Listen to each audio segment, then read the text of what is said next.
mu nnimi ezikyasinze okutambula mu nsi yonna Oluchina lwe lumu ku zo. Ennimi eziri international Oluchina lwe lumu ku zo gw'olumanyi naye lwali onoonyereza lwaki lwe lumu ku zo. Okitegedde Oluganda lulimi lwo Omuwarabu tasomesa Luzungu bano be mutwalayo okuba ebyeyo be bayigiriza ate bali Oluzungu. Oluzungu lulimi bakwata lukwate lutuyambe nga tutambudde mu mawanga n'Oluswayiri okitegedde ne mutabani wange wa myaka egi ne lwayogera kubanga maama lwakozesa ne jjajja ewaka amukuza lwakola ki lwakozesa naye era mbagamba omwana nga alina okuyiga Oluganda n'obuwangwa bwe. Kati ffe okukuba abaana kutijja Muganda kyayita okutijja okitegedde osanga oli teyasoma naye omuwala mwe musinga mu abawala dakiika bbiri because kakati mbadde nnimi kino because navuya mu Luzungu ng'agwembugo naye nga just yagala kulaga nti muyivu okitegedde naye ng'ate ne bwogenda ewala kikyala w'e Makerere takuba gita yawaya mukaaga naye tagikuba naye nga yasomesa abayivu ate nga nze ngimanyi kitegeeza wabaawo kye musinga naye alina kyansinga. Luno oluyimba bw'oluwuliriza message erimu eringa ey'omugenzi Kafeero olulimi lwaffe tusuubire na luno tuyisaako Emmengo ew'Omutanda.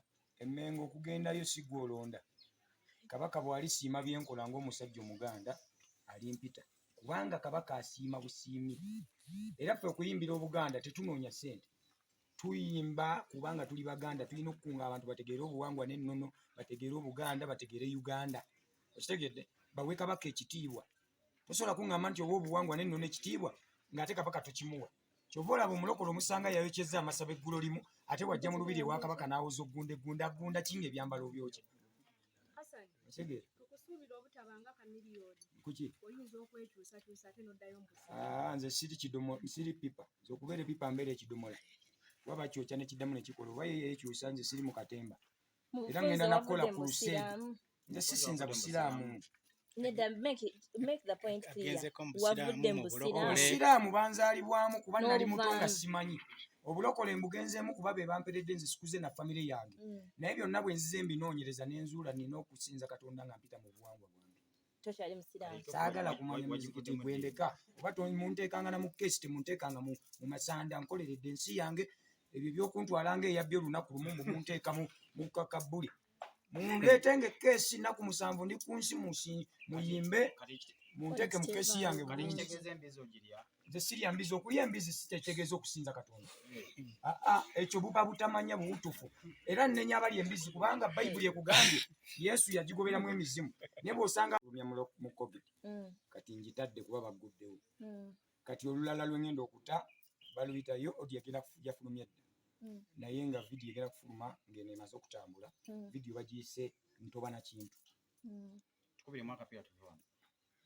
kano nkatandise bwe nti bisimillah Allah gyonzikyali amudulidda ebintu tebibadde byangu akubbila bannaffe baatufaako innalila Allah nsaba obawejjana buli omu aganyulwemu ebyo bye yali akola nange nnyongera okukwebaza kuba onfudde ekyo nali sisuubira ndi generaali kati omujjuvu anti mu kadongo kamu teryanguba nebaza ne bajjajjange be nasamira okumpa obubaka ne vayibu ezinaabawoomera anti essanyu lizaala amaziga mumpadde tutumu naye kati ndi mbulumi ntobana kintu banange bakindegera nkikuba bw'omu sikyatuula ntobana kintu naye yali asigaddewo ebiweŋŋeme ku byamututte bityo ntobana kintu omulala ye ali mu bwammeeya era yandekeredde atyo ntobana kintu omulala afuuse mutabani wa Muhammadi takyadde eno kale ntobana kintu gwo